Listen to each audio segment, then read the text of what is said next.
Good morning, gentlemen. Slash Morning, Matt. afternoon. Yeah, Early evening. early evening. Yeah, we've got South Africa today, so we're kind of multi. Actually, we're a lot of geography today. We've got East Coast, West Coast, U.S., two South coasts. Africa. Yeah. Little all over the place. But Lenerd, welcome to the show. Good afternoon this side, 5 p.m. here, Yeah. Scarborough, Cape Town, and yeah, it's cool talking to you guys. So we're super excited to talk to you. There's a lot of stuff that you are into that we've talked about, like here in independent shows, and we've gone off on tangents on a lot of this stuff. But like summarily, what we like to talk about here and what got us into this show in the first place is just that it feels like the world forgot about a bunch of stuff.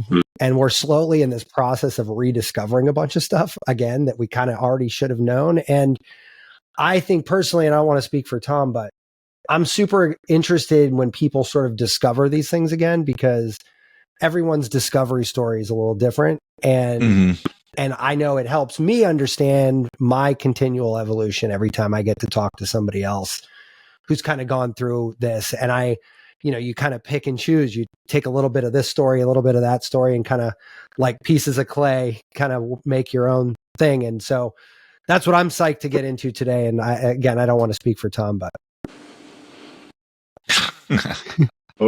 my whole career has been going back to classics. So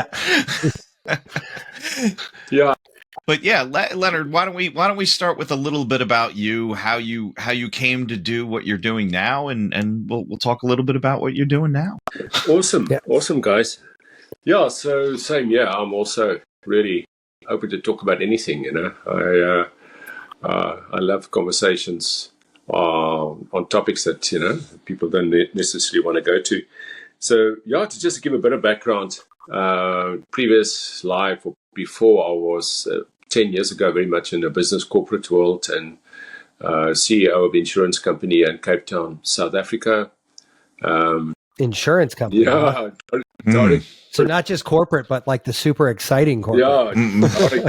Was this health insurance, or do you guys have socialized medicine there? We actually had, it was mainly car insurance and then life insurance, but it was direct. That's like the middleman. We were the Mavericks, the new guys on the block, 20, 30 years ago. We started, very much South Africa was on the forefront of direct insurance in the early 90s.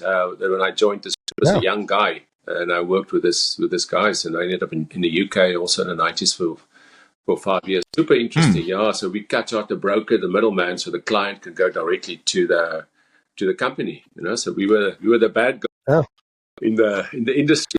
That sounds amazing. Yeah. It was a lot of fun. We were the Mavericks, we were out of the box, and I enjoyed that. And so I had a lot of fun with that. From the 90s to around about 2012, 13, and then I suppose I just got, I would say partly a little bit bored, but also an internal almost awakening happening with me. I don't know what it was then, but I just one day walked into the office and I was like, hey man, I shouldn't be here anymore. And it was pretty confusing because it didn't make any sense, but I just felt I should be doing something different. And that was quite a strange feeling, so I didn't understand it. So I distracted myself with a lot of sex and drugs and jacuzzis for 4 or 5 years. Not listen to the internal voice, and it was a lot of fun, but it was also a deep, dark, journey, dark night journey of the soul. And eventually in 2012, 2013, I decided, no, wow, man, I need to explore this. I resigned, sold and gave away everything, bought a backpack and a one-way ticket to Lima in Peru in South America. And that started this journey, started the journey of 5 years around the world. I got seriously sick in South America with parasites, and then I just found other medicines. The antibiotics didn't work, so I went into a whole journey of awakening. And for the next 5 years, I was all around the world, and from a lot of workshops, a lot of explorations. Came back in South Africa 2018, wrote a book called Jump, an Epic Soul and Sex Adventure. Got published here in South Africa. It's in the bookstores and also internationally available. And Yeah, and out of the book, basically, people were starting to ask me, wow, man, this is a fascinating journey. Can you share some of the learnings?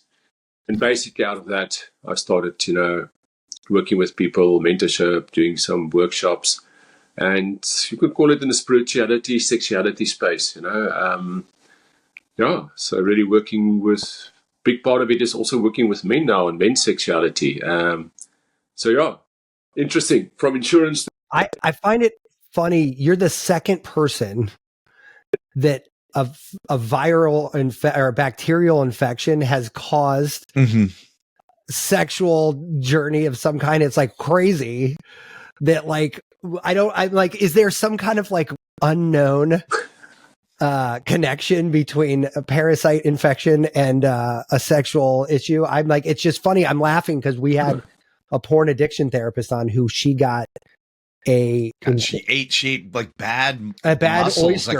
Bad smoked oyster. It put a 16-millimeter lesion on her brain. Wow. And she ended up having hypersexuality disorder for like years. Wow. And it was like this, and now she's a porn addiction therapist. Actually, she's coming back on the show because she's also an NLP therapist. So she's coming back on to talk about NLP. Yeah. But her journey started with this massively fucked up viral or bacterial injury. Yeah. Yeah. It was crazy. It's just odd to hear you say the same thing. I'm like, oh my God, are we having this? It's a very similar starting point here. Oh, it seems real funny because you hear a lot in various religious traditions. There is always this like traumatic event that seems to be this catalyst, like this, like, you Lenerd, you mentioned Dark Night of the Soul, but almost like this, hey, you got hit by lightning kind of thing too. There was this definitive mark of like something happened to me and then there was another shift, That's right. No, exactly, Tom. And yeah, I love what you're saying, Matt. And if I have to really dig deep and really think about it, maybe those days in Cape Town, just to paint the picture, from a Friday to a Monday morning, I would basically just me and 2-3 women at my house was like on Clifton Beach there. And we would have sex basically for 70 hours and taking some, concoctions to keep us awake, in terms of MDMA and cocaine and stuff. And and it's super interesting, that maybe this crazy time. And then I arrived in South America, had the parasites, and then I also had a 2-year period of celibacy. And I actually thought about it the other day with also that crazy sexuality time that I had in Cape Town, when I was in South America, not kind of invited the parasites in a way, these things, physical thing happens also when we maybe in the mental or soul space there.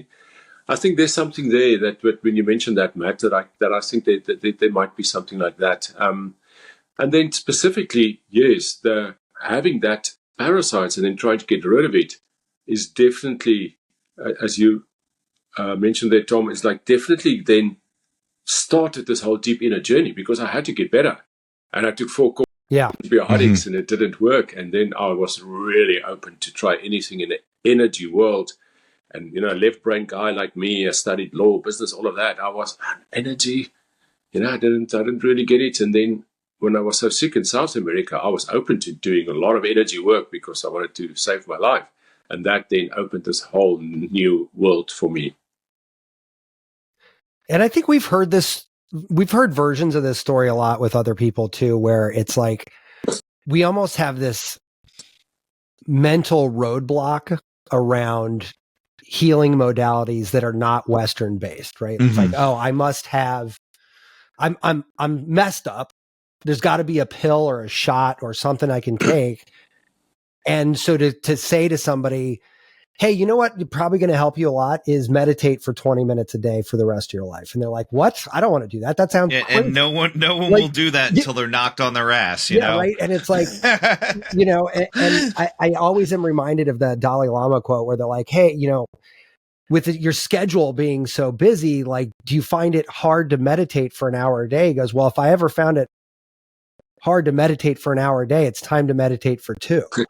And people hear that and they're like, that guy's just obviously fucking crazy. And I'm like, actually, no, it's like a acute awareness of everything inside of him. He's like, no, if I'm at a place where this doesn't make sense, then the cure is to do more of this, like not like shine away from it. And candidly, I struggle with that, like 20 minutes a day. There's some days where I'm like, oh, I don't want to do this, but my health goes to shit if I don't, right? Like, and it's like, that took me forever to figure out. Right. So we definitely have heard this. And I know, Tom, in your clinician work, you see this all the time, but. Yeah, I normally it's funny because like when we see it in our clinic, it's chronic illness, right? And those people have become experts in a way for themselves, right? They're not out there teaching other people, maybe not yet, but they need to figure out how to live their life with this chronic condition, and it alters everything, right? In some ways, it's very cathartic, where they're coming out. Yes, it's a horrible experience, but they're coming out the other side with more wisdom, more compassion, more ability to interact with others.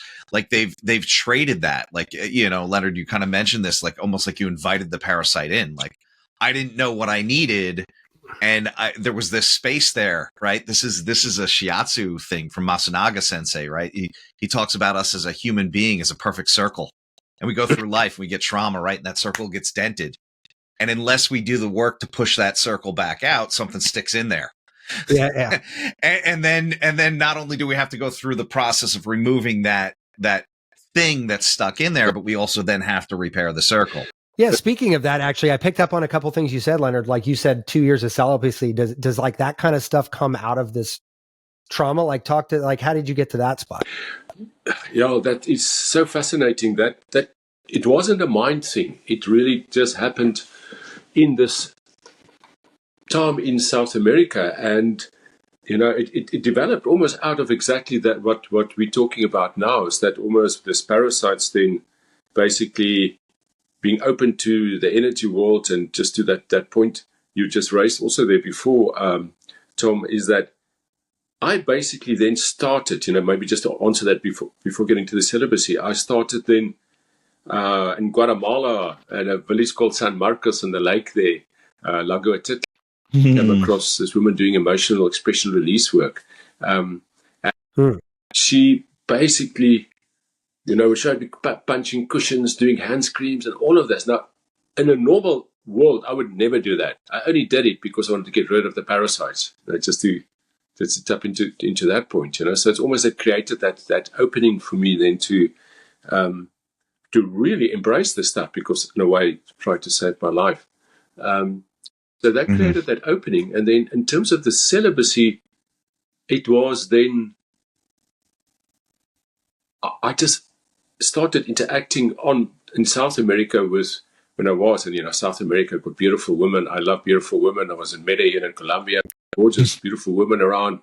But I just had this same soul voice also saying, don't interact.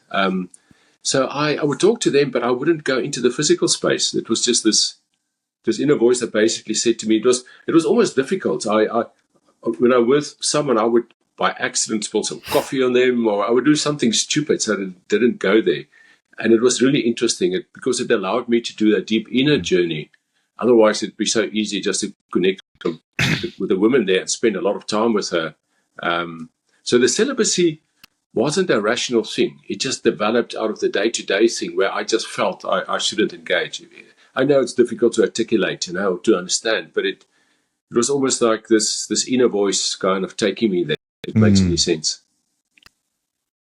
No, that does. And then it's funny. I find myself, the older I get, doing things that I don't really understand why I'm doing them. They just feel right. I'll just eat differently for a couple weeks, not because I'm trying a new fad diet or anything, but just because I have this calling to do something different. It's like, I can't articulate it. I'm wondering, does that sort of, it's like an intuitive. Yeah. Like my brain's just I don't know why you want to do this, but we need you to just, eat broccoli all week. And that's, and I'm using something stupid, but I'll just get into a rut for something that has no explanation. It just feels like the right thing to do. It sounds kind of like that's happening with you at a certain point. No, 100%. That's nicely articulated. It was just like in the situation, I just felt intuitively not to interact, and which was quite different for my old self in a way. because normally I would. And that was actually very confusing because it wasn't a rational thing. I was like, why am I acting like this? So it was an interesting time. So are you at a place now where you kind of look back on like the sex, drugs, and rock and roll phase and kind of like do you look back on it? I don't want to say with regret, but do you kind of look back on it as like a foreign thing, or is it just like a building block in your journey and you kind of incorporate the whole thing? Very much a building block. I must say, I life in that way now. Yeah, there's not many things probably almost nothing I regret, I think. I just see it as a building block. It was almost like, it was meant to be. It was part of my journey. And it brought me to the other learnings. And in that experiences, I also, there were some dark nights of the soul, obviously, in that time. But it also, I have to be authentic and honest. I also had beautiful experiences, that, I had schoolboy fantasies of being, like threesomes with two beautiful women, So I'm not putting that in a bad box of this was like bad and now I'm being a good guy. It was really part of my journey. Yeah. Sure. Yeah, and I think it's funny. I grew up, in the 80s, just like Tom and I are the same. And in the 80s, drugs were bad, and like church was good, and like you had this like weird construct of what the world was. And I was also that little kid who was like, dude, I'm listening to Motley Crue and Guns N' Roses on the radio. I'm like, these guys are just doing lines of coke off of these girls' boobs, and it's awesome. Like, I want to do that when I get older. And then you're like, yeah, and you just, I don't know. I didn't get to that point ever, but sometimes you look back, you're like, the 15-year-old in me would like love what just happened. But the, 25-year-old in me that just did that is like, I'm like, I don't, not quite as, and so like, I have always, funny enough, had like this, like, there's gotta be a better fantasy to have than the ones I was having. And I think that's what my current journey is like, what are better fantasies to have? Like, now like doing like a 24-hour meditation seems like a aspirational goal for me now. Like, like my 15-year-old self would be like, the fuck are you talking about, man? Like, what? No, totally relate. For me now, just to deeply connect with someone and have that deep heart connection with my partner, with a woman, that's kind of in a way.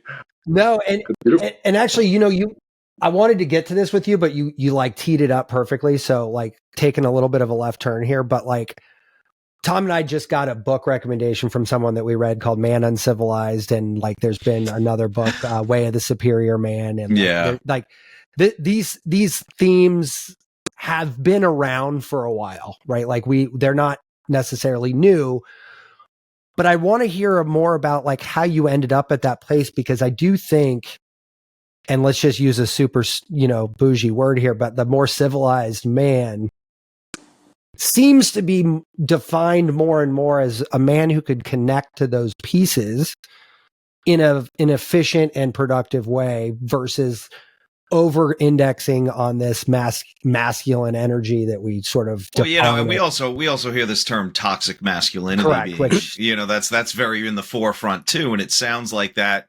80s hookers and blow kind of mentality was part of that toxic masculinity, and I'm not saying it's a bad thing, and I think we should all be evolving, but it seems like that is now coming to the forefront in men's mental health, let's say, or spiritual health, whatever you want to call it. Which again, and I'll leave it with you with the rest of this, but I think that if your mental health is in line, your sexual health more than likely follows suit. I would guess would be my guess. Yeah, no, just what David Data's Way of the Superior Man, I just love his work, one of the books you mentioned there.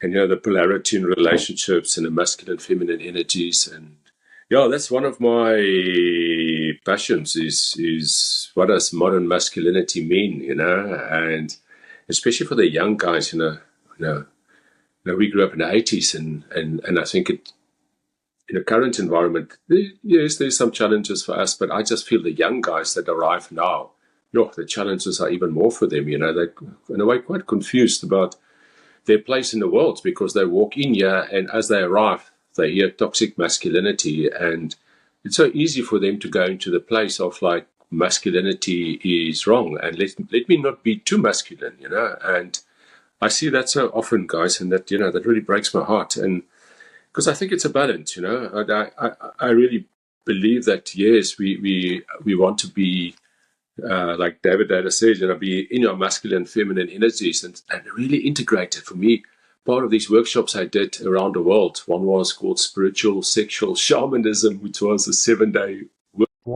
residential 7-day workshop. And it was a lot about also integrating your masculine and feminine energies and then dancing with it, know what is your masculine and what is your feminine, and whether you're born in a man or a woman body, you've got both, and then starting to realize that.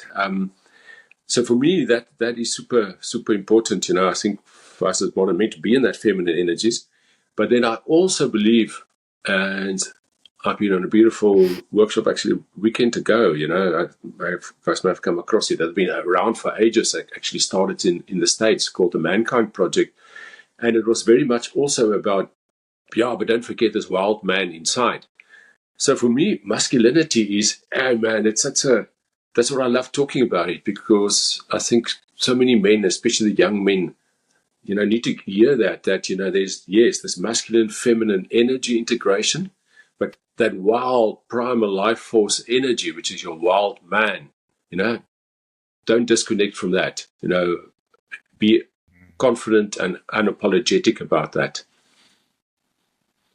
Yeah, that actually came up. That was a recurring topic in that book, Man Uncivilized, that I actually just read that a couple months ago. And that topic comes up a lot. And I've been studying jiu-jitsu for 20 something years now, and, very advanced down that path. And a lot of how that works is sort of this yin yang situation, right? Where you're like, here's the feminine or soft side of me, here's the masculine or hard side of me. And every physical interaction is sort of an interplay of that. Even in the same fight, sometimes you get delicate and sometimes you get real hard, and knowing how to balance those things and when to introduce one versus the other is part of the art form, right? The arts part of martial arts, right? And so, like I said, these themes are there, but I guess change the question a little bit. What do you think it is about the current younger man? I mean, you and the three of us could all be like, yeah, when I was a kid, I just wanted to jerk off and listen to rock and go hang out with my friends and stuff. But I do agree with you. I just don't know why I agree with you that we're supposed to stop doing that at some age. Yeah. What is that? That was the first question we asked the porn addiction therapist. Before we get going, how much porn is too much? Are we talking about? But I agree with you, but I don't know why. Why do you think that the current young men have a different problem to solve than we had when we were that age? Do you have any kind of insight on that? I think because there's so much more information available for them about dropping into their feminine parts, the yin yang thing. I mean, in the 80s, when people were to come to us, or to me, then talking about my masculine, feminine energies, I would go like, what the fuck are you talking about? I mean, it wouldn't, this wasn't part of our world then. But, these guys now, they grew up with that. It's very much in their space, and they really do drop into their feminine, generally speaking. Obviously, it's a generalization. But I think what I find, and maybe it's more in the spirituality circles, maybe it's also defined. In the spirituality circles, I often find the men get so, the younger men, so into their feminine that they almost lose a little bit of the edge of the masculine. And I even have some women coming to me and say, yes, man, it's so beautiful, these guys getting into their feminine, but and these are the same young women in their 20s, but hey, man, where's my man? I want to feel that man, that there's resistance, I don't want to push anymore, just go, it's push and then, here's a nice firm solidness. I think generally speaking, that might be a challenge, and that's maybe in the spiritual circles, maybe more. But then maybe mainstream, let me think about it.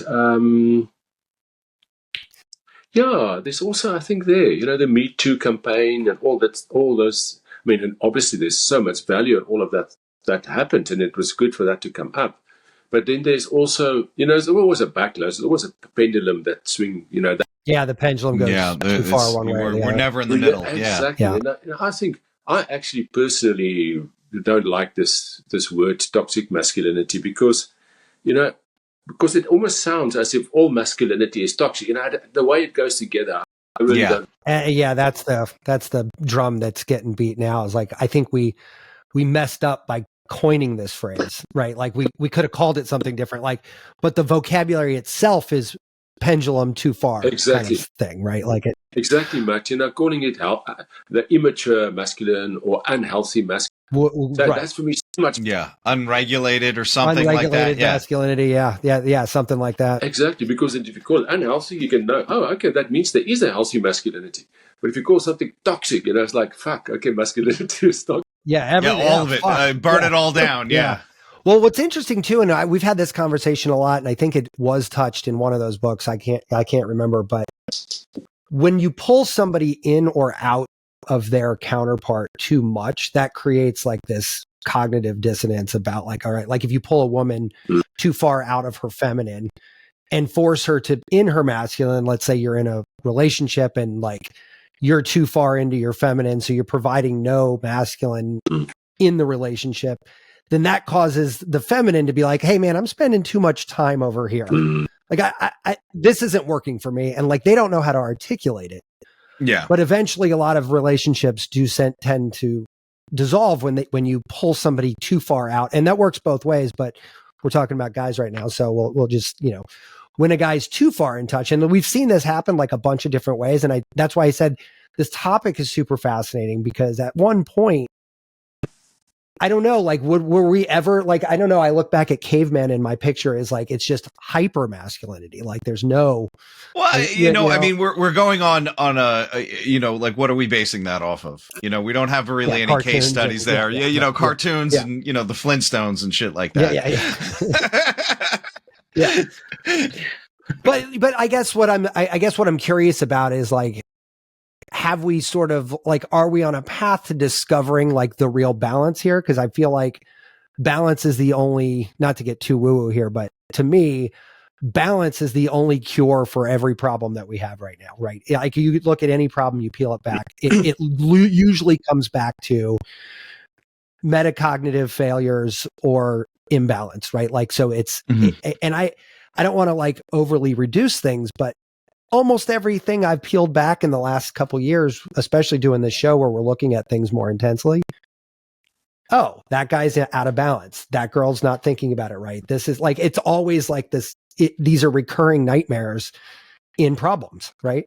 Sure. I think balance is a big part. I agree with you, but and I think there's also the aspects in each of those categories or energies, both masculine and both feminine, that are, call it immature and mature, or unhealthy and healthy. And maybe to be like demystifying things, maybe just to take an example. So maybe in masculine would be, so let's say the mature masculine, I think, would be presence, presence and loving, but like firm right there and right here, and be present with someone. The immature masculine would be walking around and shouting and screaming and like, that type of thing, showing the strength in an immature way. And then the feminine side, the mature feminine would be nurturing and caring. And the immature feminine would be manipulative, and trying to do things in a manipulative way. So that's interesting. So there's the balance, but then there's also for all of us to, and I mean, it's a journey, it's always a journey. It's not like, we're not enlightened here, very few on the planet here enlightened, I suppose, Dalai Lama, maybe a few other guys, but I think it's that also. I think it's that deep inner journey of getting to those healthy, mature parts of ourselves in both energies. Does it make So, no, that makes total sense. So like when you get, absolutely, yeah. When you get from, let's just summarize up to here as, let's say, the soft skills of this, right? Like the spiritual side of it. But where does that transition into the more tactical skills? Like you talk about semen retention and stuff like that, but a little bit more of the physical side. Like where does that bridge get built? Because I that's something that, like, you know, you've seen, like the orgasm without ejaculation. Like, I'll be honest with you, I'm 47 and I tried that shit when I was in my 20s. I have never gotten it to work. I tried it again in my 30s. I tried it again in my early 40s. I'm like, all right, maybe I'm just not cut out for this. I don't know. But I've tried it a lot because it's very curious concept.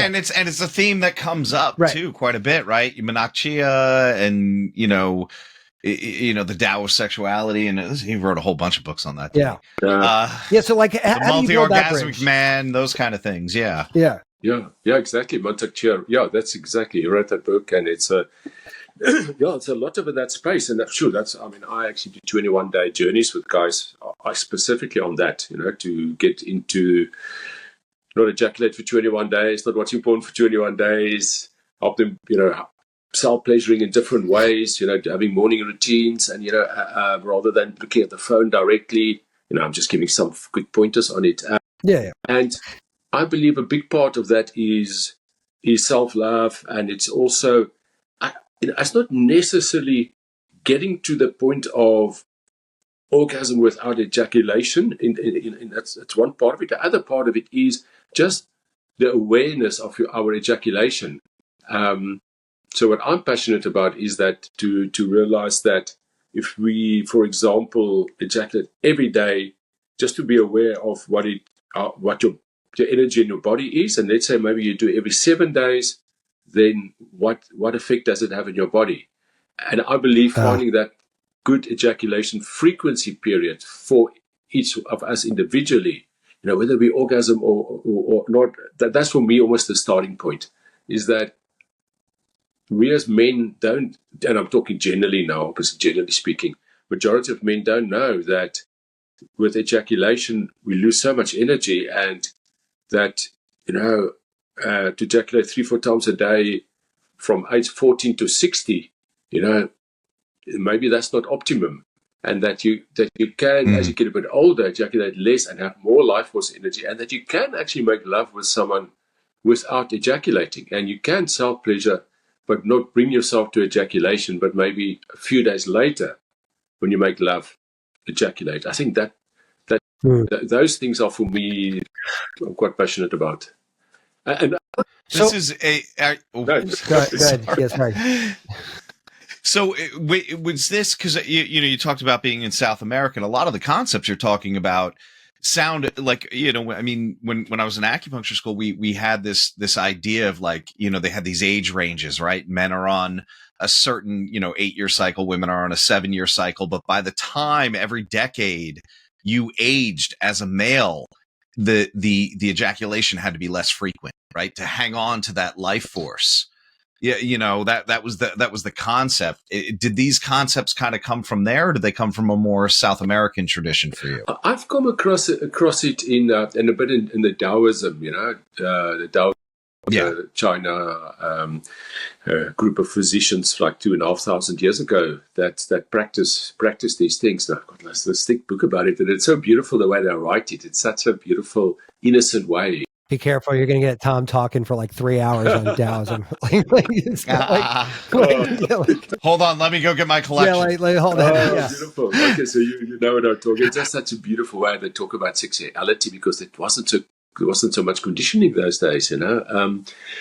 So for me, so I only really recently read those books. I mean, my journey is pretty crazy. It started happening with me 20 years ago. Before I even heard the word Tantra, I started having this stuff happening to me, you know, orgasm without ejaculation, and then the Clifton days, the party days, with using a lot of drugs. And the disclaimer, I'm not advising people to use drugs, but with the drugs and the plant medicine, it became even more enhanced, you know. So for me, it's an embodied thing. It happened for me, you know, just over time. So I kind of embodying this. But the reading the Taoist things and a lot of this stuff, I totally. So there's the rough guidelines. They do say look at every individual, but those rough guidelines kind of make sense for me, because when you're 20, 30, 40, 50, definitely, you know, your body gets older, testosterone drops. So I think there's a lot of wisdom in those broad guidelines. Mm-hmm.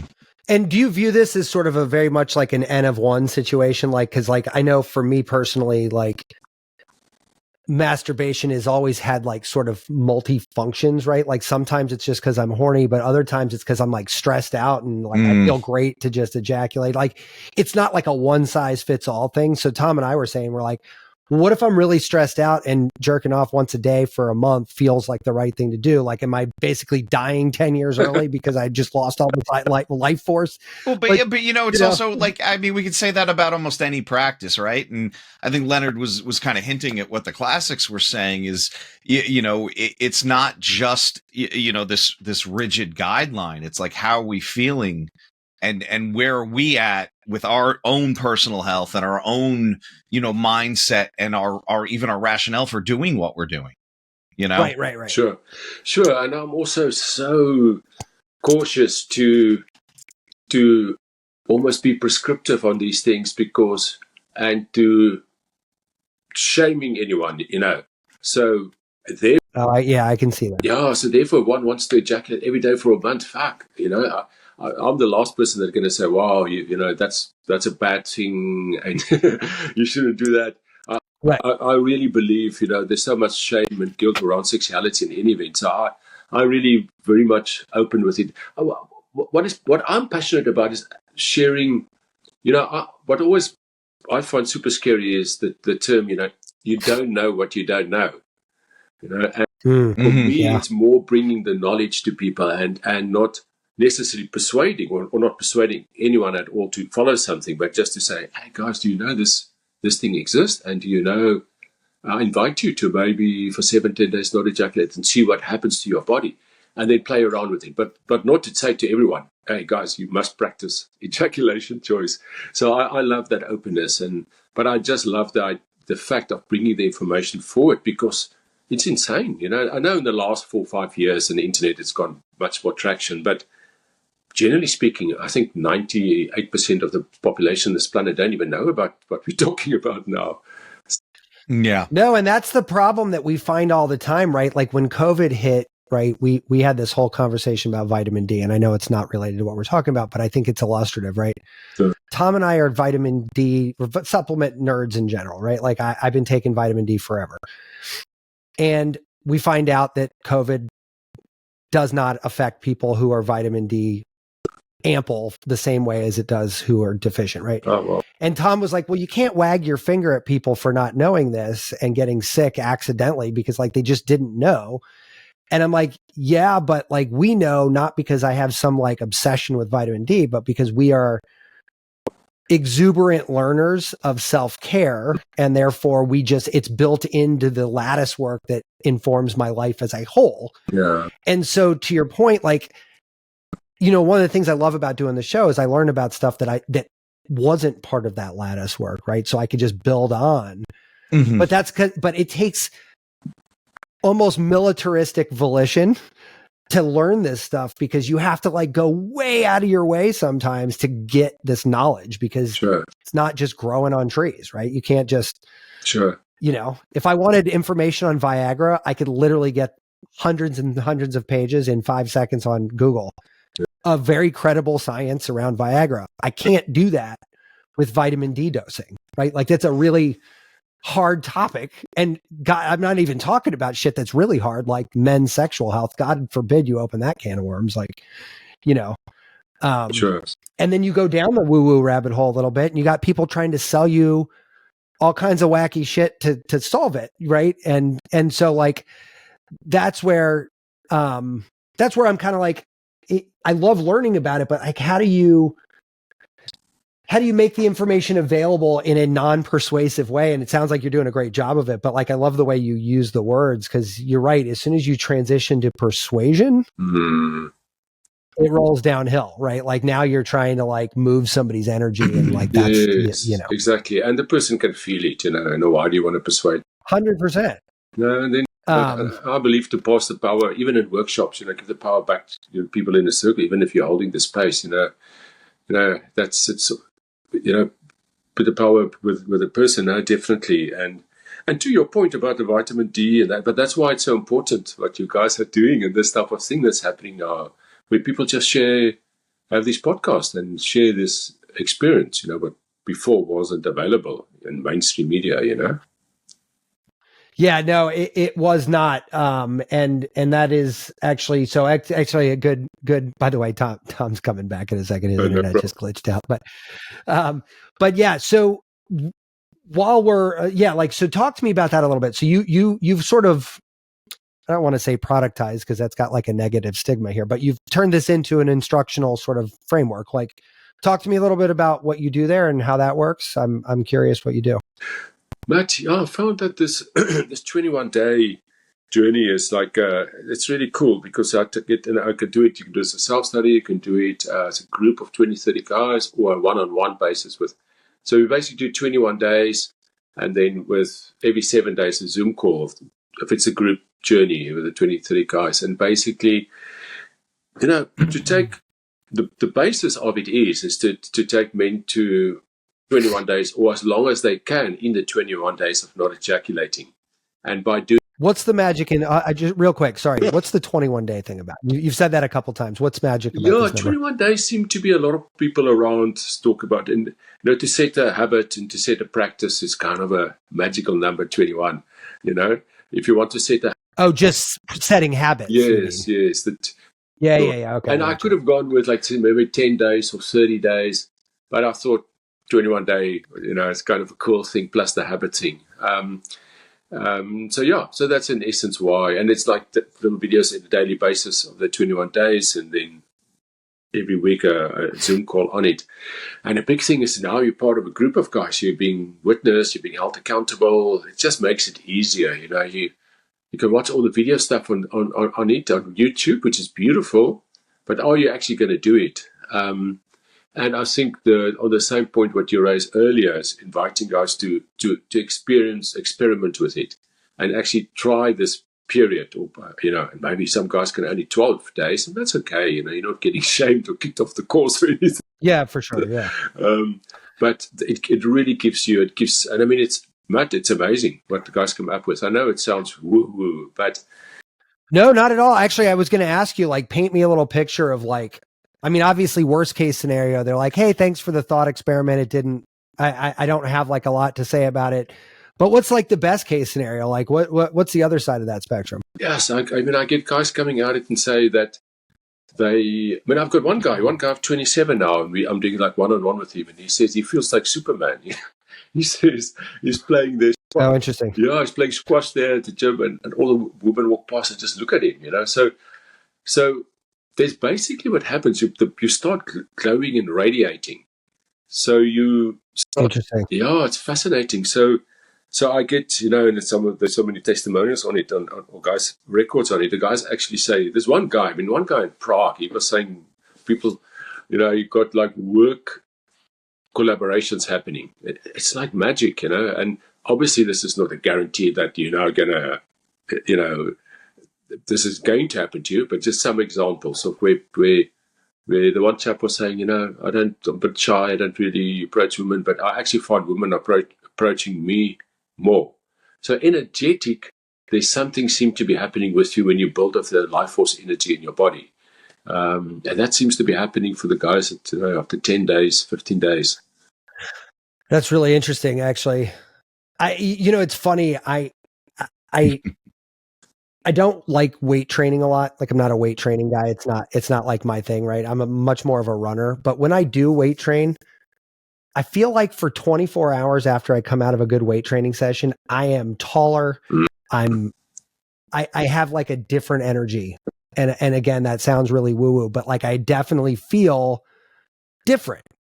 And maybe it's just a placebo effect. I'm not sure, but like I present differently. I think differently. Like everything about me shifts. Right. Yeah. And you might be wondering why I don't do that every day, because it sounds all positive, but like, I really don't like weight training like at all.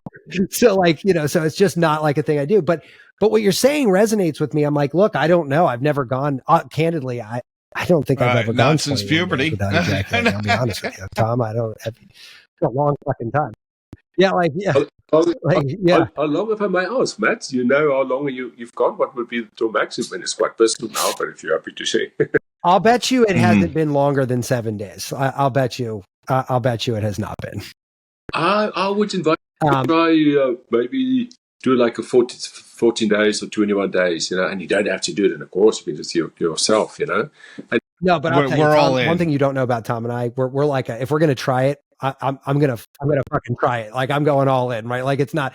So if 21 days is sort of like the let's see what happens number, then that would be the number, right? Like I mean, there's no like if that's the number, like that's 19 the number. isn't the same as 21, right? Like that's well, it's also funny because like, Lenerd, I know you're doing a lot of like shamanism you know? stuff in South America, and even some of the ceremonies I've done, they talk about the dieta, right? The diet. And part of that is abstinence. It's not just the foods you eat, right? And it's very interesting to see that. Right. Exactly. In the 80s, you guys talking about the 80s. I remember I watched a lot of boxing in the 80s, and the guys were saying to their fighters, don't have sex the night before the fight or a week before the fight. And I remember reading it in the newspapers a few times, and everyone, the journalists were laughing about it, and what's that about?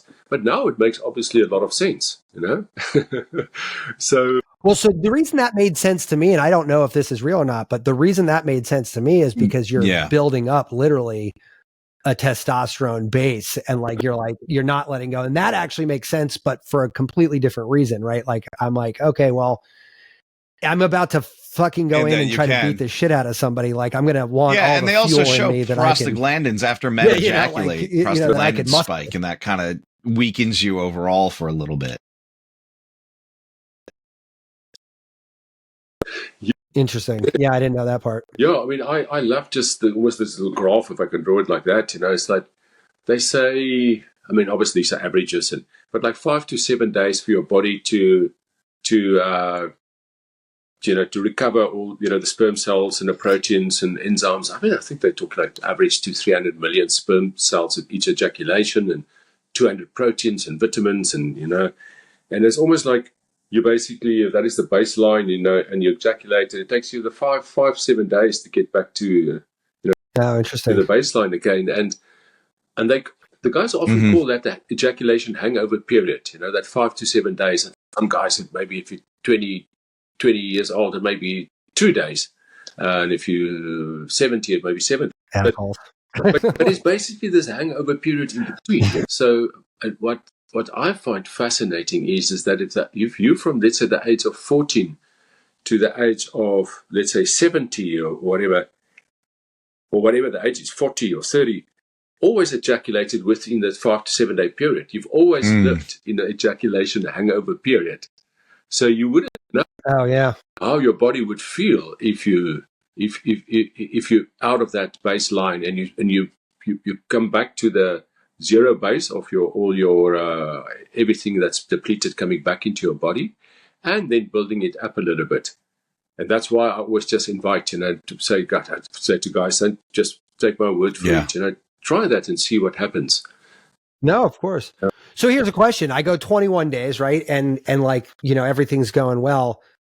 Like, is that sort of like an elimination diet mentality? Like, can you return to something different after that? Like, I'm just curious, like what the thought process is, right? Like 100%. It is really to stretch most of the guys to get to their stretch. That's kind of it. And I mean, that guys, one of my latest course, the youngest guy was 22, actually a friend of my son, and the oldest guy was 70. So it just covers. It takes it to at least a 3-week period.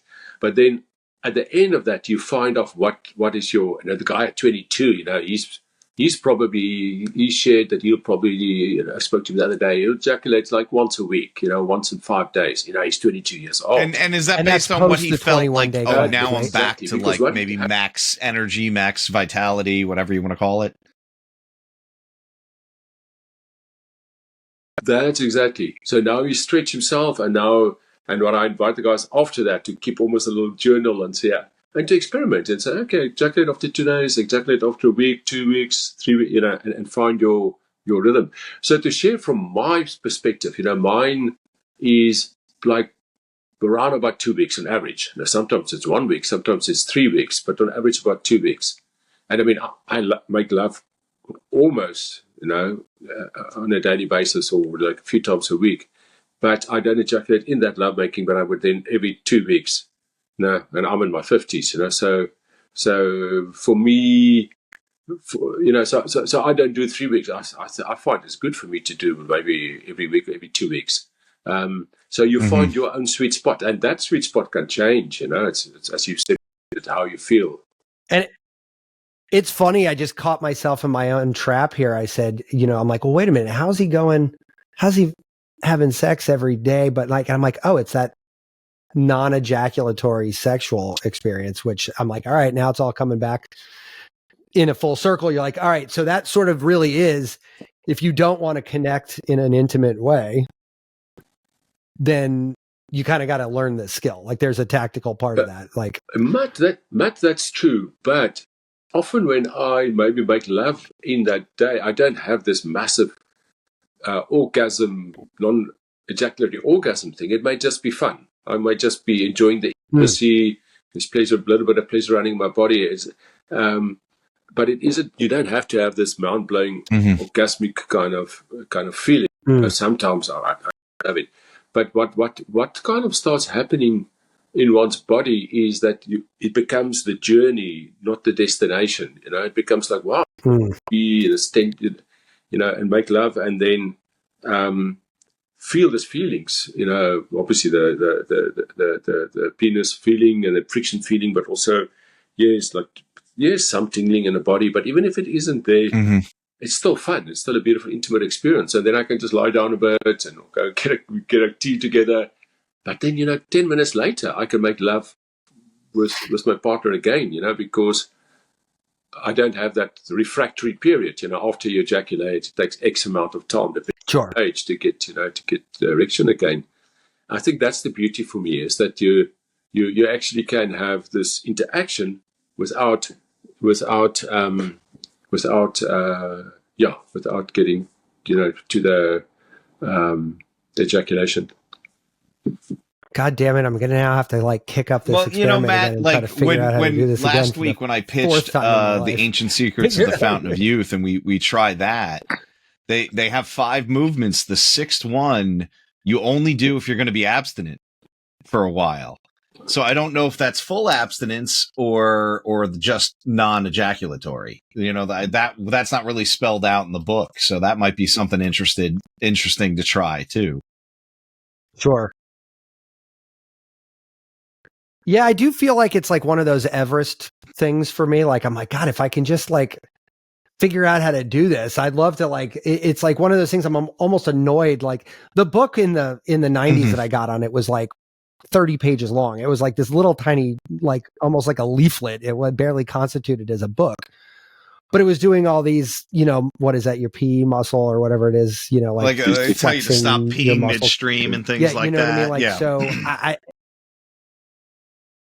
correct. And then one guy says, get an erection and put a wet towel over your penis and flex it up, to try to do literally, he's doing push-ups with your penis. And there's all these different things. I mean, I think conceptually it's all very similar, but I'm like, I'm missing the how to do this. I don't know the punchline, Yeah, Matt, and that's why I sometimes so I love Mantak Chia. He brought it to the West. He's multi-orgasmic man, but it is very clinical.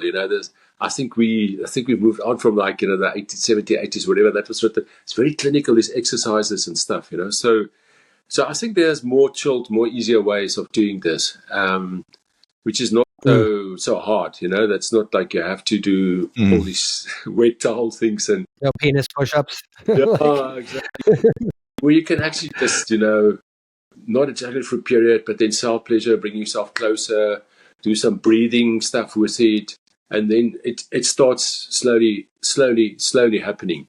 And as I always say, sexuality is a very interesting thing, So if one wants to go play, you guys don't have rugby, play rugby for the Springboks or for the first team there, baseball or basketball there in the States, you don't just pitch up on day one and I'm now on the national team. You go and practice, or if you go to the gym and you want to push your body weight, you can't just do it on day one. So you have to practice. But somehow sexuality everyone goes, Yeah. no, we should just have it. But it's also practice, And so I really believe that but one doesn't want to make it intimidating. I think some of those things you talk about, Matt, I think sometimes it's intimidating, the ways the guys put it. It becomes, I think it should be an ease and a flow, but then practicing it and making the practice fun. And then the more you practice, it becomes then like a sport that you can then execute. Interesting. I do feel like it's one of those things. I mean, I've always perceived it as one of those things. You remember those stereograms where you had to like cross your eyes to see like the bird in it, or what? It's like you can't do it until you can, and then once you can, it's like obvious, and you're like, oh, okay, that's how you do that thing, right? Like, I kind of always viewed it like that, and I'm like, I just can't cross my eyes the right way to make this thing work. You know what I mean? Like, so, but I just don't like. I think I'm fascinated, and also don't like that something so fundamental to us can have such an impact, and I almost like don't want to believe it, only because I can't do it or have not yet done it. You know what I'm saying? But I think it's, again, for me personally, I mean, I think it's the growing up in Catholic school, K through 12, like sexuality is like not a topic, right? Like it's like just not a, and not it's a topic for reproduction, sex or is like, you're going to go to hell if you do like, anything like, deviant or anything like that. Yeah. And it's, Yeah. I remember getting a physical when I was like 12, and my doctor, young guy, goes, so have your parents talked to you about masturbation? Why are my pants down? Stranger danger. Stop. Like, yeah, no, like, what the fuck are you saying, man? And he's like, oh, it's totally natural. It's totally normal. I'm like, dude, stop talking about this. And meanwhile, with my adult self, I'm like, I should have leaned in on that and been like, dude, yeah, let's talk about this. That's what happens when your nation was founded by Puritans. But, yeah. I also had a little bit of that at childhood. I say South Africa also a little bit conservative in the 80s, even now still, Also grew up a little bit with that, So I think all of us have, and I think that's also part of this thing, So masturbation has always happened fast and quick, So that's why you had to quickly start catches you.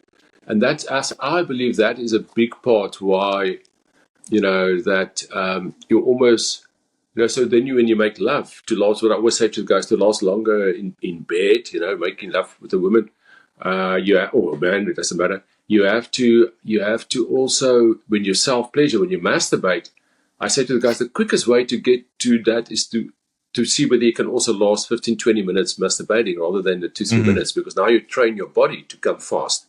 If you know what I'm getting. Like endurance training. Yeah. No, absolutely. There's so much shame. Yeah, there's this whole, endurance training. Yeah, exactly.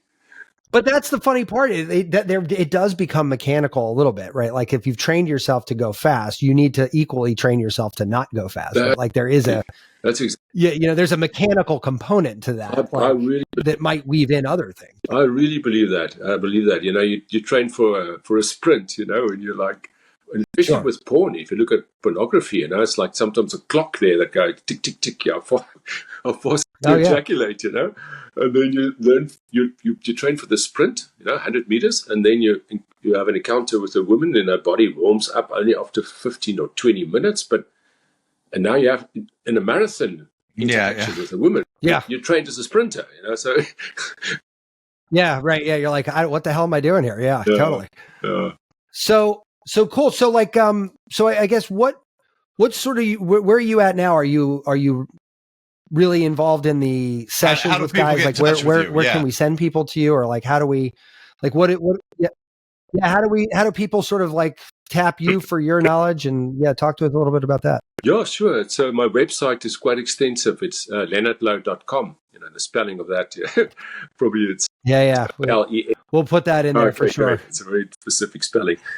Louw though, but it's cool. And there was a lot going on. I was looking at the site. I'm like, man, we could talk about 100 things with this guy. I don't know which way we go. LENERDLOUW.com, lenerdlouw.com. And so basically there is these journeys I do, the 21-day journeys. You can do it in groups, or we can just do one-on-one Zoom stuff with me also, where we do that course as a basis. But I also have like 3-month mentorship stuff that doesn't just cover sexuality. It covers some of the other emotional, mental, spiritual bodies. So it's quite wide. But it mainly with men. And I mean, I didn't see that coming. It just kind of developed into that now. But so the website is there. You can pop me an email, and also very happy to have an exploratory 20-minute chat to see whether there's a match.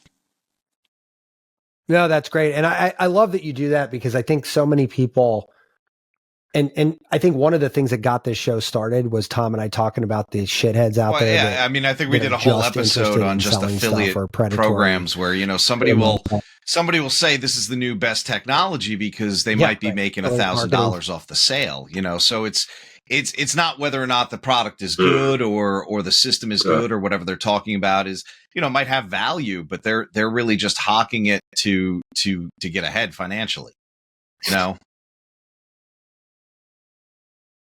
Yeah. Sure. And I love that people like you are actually, at least the vibe what I got today is like, you're more interested in helping people actually get there. So you're like, I'll give you a half hour, like whatever. I mean, and it also feels like that feels more talking like about your journey and how you got here, right? You went through it, right? So many people get up there and go, here's how you do this. And then if you press, they've never done it. They don't do it. They don't practice it, right? They're not practicing what they preach, as the phrase goes. Yes, no, exactly. Yeah, I must say, I very much, at least from an embodiment experience, and even with the guys, I them sometimes, I can't really answer that part because I don't embody it, but maybe in that book we can check it. But, I love talking about things that's knowledge, that experience, not just from a book, But that's also good, but it's borrowed knowledge, what you really have physically experienced, you embody. And I think the transmission with that is cool. Yes, and then to your point, there's exactly, I'm at a point in my life now where I want to, in service, and it lights me up to see this transformation in people. And oh yeah, I'm sure. Yes, there's a remuneration, energy exchange, but I think I felt, there's much more money in insurance and what I did before. I want to I'll probably go back. Isn't that weird? Yeah. I can make more money selling insurance than I can that's going to balance everything else out. Healthier lifestyle. Like that. I mean, that always cracks me up because I go to the office, I love what I do, and then totally, I'm like, dude, if I just got a 9 to 5 when I got out of college, I'd be somewhere else right now, But I guess it's definitely not about that. It's about living the life that has a purpose and meaning, and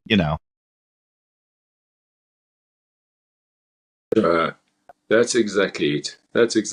Otherwise, you get and you have all the stuff in the world, and you go, I've got the corner office, I've got the car, the house, the girl. But then, wow, I mean, what does this mean? So yeah, and then you may be at the end of your life. So I had a mentor a couple of years back ask me a question, and that like kind of really shook me. But he goes, the moment before your father ejaculated into your mother and you chose to take life, what made you choose to take this life? And I was like, well, that's pretty fucking incredibly deep. And he's like, until you know the answer to that question, you're just bumping into walls. You're not really living. You're just existing. Yeah, I love that. And it's like kind of haunted me, this question, ever since. And it sort of like shapes a lot of what I do now. It's like, hey man, what am I doing that thing that I chose to take form on today or not? And some days I am, some days I'm not. But the days that I'm not, you're just going like through the motions, feeling where I'm like, man, I wasted a day. Like I didn't do today right. Like I just, you know what I mean? Like I just didn't make it happen. Right? Oh, I love that. I love that.